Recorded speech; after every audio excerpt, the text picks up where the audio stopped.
A Márcia Lázaro pergunta assim: Pai Felipe, a diferença entre mitologias e histórias dos orixás, mitologia afro e os de Umbanda, e sobre as histórias das entidades somente nos livros psicografados? Márcia, vamos por parte aí.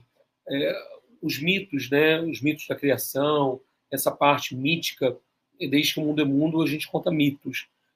Sendo que a Umbanda não tem tantos mitos assim. Ela se pauta nessa situação. No candomblé se usa muito o mito, que é a história de determinados orixás, para explicar. Se você pegar lá assistir um episódio da minissérie Mãe de Santo, que foi uma minissérie do início da década de 1990, na extinta Rede Manchete, tem lá no YouTube.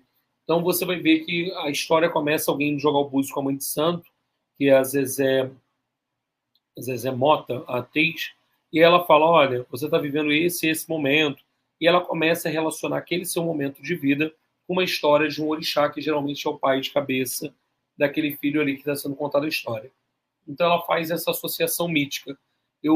Para explicar, quando a gente fala de odus, que são caminhos de vida, são formas de você explicar através dessas lendas.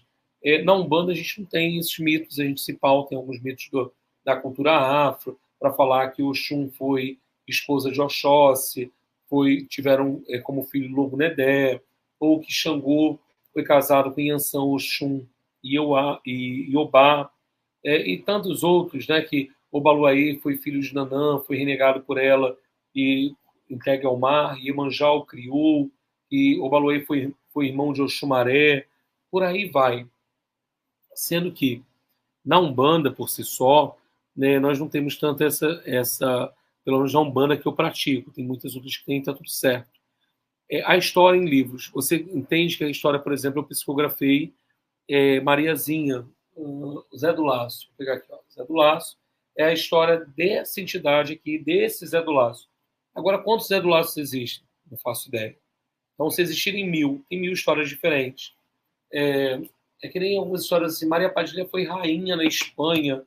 Fui lá no castelo onde viveu Maria Padilha, em Sevilha. Era aquela Maria Padilha. E quantas outras? Maria Mulambo foi uma rainha. Toda pombagira é rainha, por si só, por ela ser uma pombagira. É claro que algumas trazem no nome, como a senhora que eu sirvo, que é a rainha das 7 encruzilhadas. Ela traz rainha no nome, a rainha do cemitério. Maria Padilha é rainha do cruzeiro. Tem tantas, mas é uma história. Então, na dúvida, pergunte a história ao guia. E assim, não tenha pressa. Que pode ser que não seja o momento de você saber aquela história. Por exemplo, eu trabalho com vários guias. Isso aqui é a Mariazinha que eu psicografei. Conta a história dessa Mariazinha aqui. Né, o nome dela não era nem Mariazinha, nem desse espírito era Zé do Laço. Eles assumiram o nome de falante. Quando eu penso, por exemplo, nessas histórias, eu conheço a história de alguns poucos guias meus e de alguns outros não faço ideia. Por exemplo, o Cigano Frederico, eu sei que quando encarnado, ele viveu no Uruguai, que ele ficou viúvo tal, e um pedaço da história.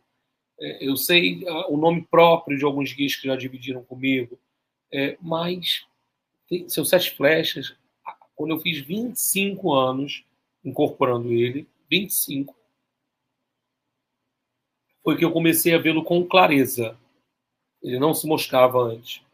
Não era o momento, talvez eu não tivesse merecimento ou não era necessário. E aí ele dividiu comigo que ele viveu numa região norte do Brasil, que ele não via o mar, ele não conheceu o mar. Ele viveu numa região que eu calculo hoje que seja o Pará, entre o Pará, Tocantins, aquelas imediações ali da região norte. Mas é o que eu sei.